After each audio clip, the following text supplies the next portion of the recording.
আসসালামু আলাইকুম ওয়া রাহমাতুল্লাহি ওয়া বারাকাতুহু। মেডিলিংকে আপনাদের স্বাগত।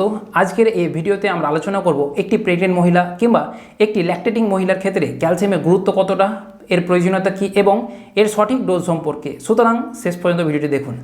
ক্যালসিয়াম আমাদের শরীরের জন্য খুবই গুরুত্বপূর্ণ একটা খনিজ এবং এর গুরুত্ব যখন কোনো মহিলা গর্ভবতী থাকে কিংবা ল্যাকটেটিং অবস্থায় থাকে তখন আরও বেড়ে যায়। তো আমরা জানবো এর গুরুত্ব কোথায়। প্রথমত, ক্যালসিয়াম আমাদের শরীরের হাড় ও দাঁতের গঠনে সহায়ক। গর্ভবতী মহিলার শরীর এবং তার শিশুর হাড়, দাঁত এবং অন্যান্য টিস্যুর উন্নয়নের জন্য এই ক্যালসিয়াম প্রয়োজন। যদি কোনো গর্ভবতী মহিলা সঠিক পরিমাণে ক্যালসিয়াম না পায় তাহলে তার শিশুর হাড়ের সঠিক গঠন হবে না, যা তার শিশুর স্বাস্থ্যের জন্য ক্ষতিকর। যেমন প্রিম্যাচিওর বেবি হতে পারে এর জন্য।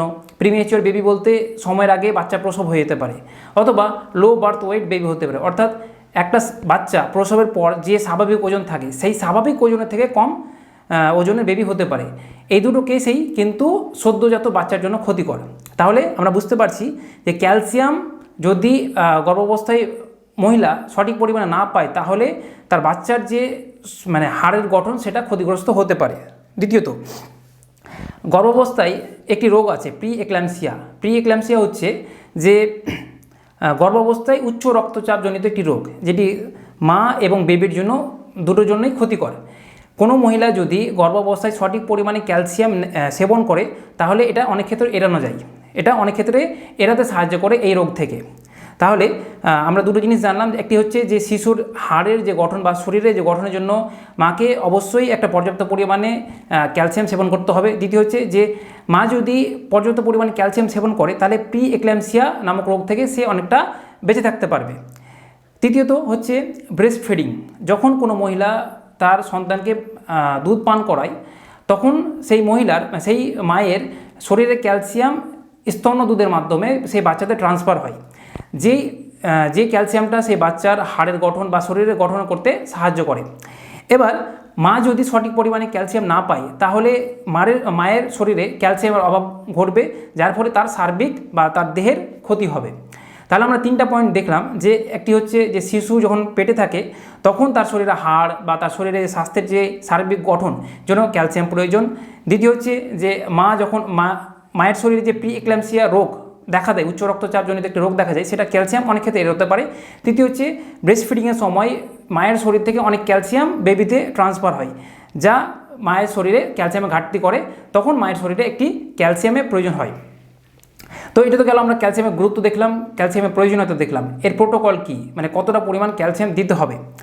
প্রোটোকল ফর ক্যালসিয়াম সাপ্লিমেন্টেশন হচ্ছে সমস্ত গর্ভবতী বা স্তন্যদানকারী মহিলাদেরকে পরামর্শ দেওয়া হয় তারা যেন ক্যালসিয়াম সমৃদ্ধ খাবার খায়, যেমন দুধ, দই, পনির, পালং শাক, বাদাম ইত্যাদি উল্লেখযোগ্য। এছাড়া প্রেগনেন্সির 14 সপ্তাহ থেকে ক্যালসিয়াম ট্যাবলেট দেওয়ার পরামর্শ দেওয়া হয়। এটা ভালো করে মনে রাখবেন। প্রেগনেন্সির 14 সপ্তাহ থেকে ক্যালসিয়াম ট্যাবলেট দেওয়ার পরামর্শ দেওয়া হয়, যার ডোজ হচ্ছে 1 গ্রাম পার ডে। এবার এই 1 গ্রামটা আমরা কী করে নেব? এই 1 গ্রামটা আমরা নেব দুটো আমরা পার্টে ভাগ করব, অর্থাৎ 500 করে 500 mg সকালে খাওয়ার পর এবং 500 mg রাতে খাওয়ার পর আমরা সেবন করব। খাওয়ার পর অবশ্যই নেব, কারণ খালি পেটে ক্যালসিয়াম নিলে অনেকের গ্যাস্ট্রিক সমস্যা হয়। তো আমরা সকালে খাওয়ার পর একবার 500 mg ক্যালসিয়াম নেব এবং রাতে খাওয়ার পর 500 mg ক্যালসিয়াম নেব, এবং ক্যালসিয়াম সমৃদ্ধ খাবার আমরা যেগুলো বললাম সেগুলো খাবো। এবার এখানে আরেকটা জিনিস মনে রাখতে হবে যে ক্যালসিয়াম ট্যাবলেটটা আমরা সেবন করছি সেখানে মিনিমাম যেন 250 IU ভিটামিন D3 থাকে। এই ভিটামিন D3 কী করবে? সেই ক্যালসিয়ামের যে অ্যাবজর্পশন সেটাকে ত্বরান্বিত করবে।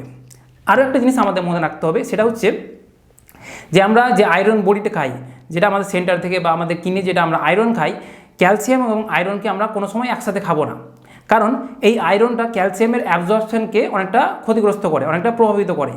তো তাহলে আমরা কী করতে পারি? তাহলে আমরা করতে পারি যে আমরা সকালে 500 মিলিগ্রাম ক্যালসিয়াম খেলাম কিছু খাওয়ার পর, এবং রাতে 500 মিলিগ্রাম ক্যালসিয়াম খেলাম কিছু খাওয়ার পর, এবং যে এই আয়রনটা আমরা খেতে পারি দুপুরে খাওয়ার মোটামুটি 2 ঘন্টা পরে। তাহলে আমরা ইনশাআল্লাহ যে ক্যালসিয়ামের যে ঘাটতি আমাদের শরীরে মায়েদের শরীরে যে ঘাটতি, সেই ঘাটতিটা পূরণ হবে এবং যে গুরুত্বগুলো বা যে প্রয়োজনীয়তাগুলো আমরা বললাম সেগুলো কাজে লাগতে পারে। তো আজকের জন্য এতটাই। ইনশাআল্লাহ এই ভিডিওটা আপনাদের উপকারে আসবে। সুস্থ থাকুন। আল্লাহ সুবহানাহু ওয়া তাআলা যেন আপনাদের ভালো রাখে, সুস্থ রাখে। আসসালামু আলাইকুম ওয়া রাহমাতুল্লাহি ওয়া বারাকাতুহু।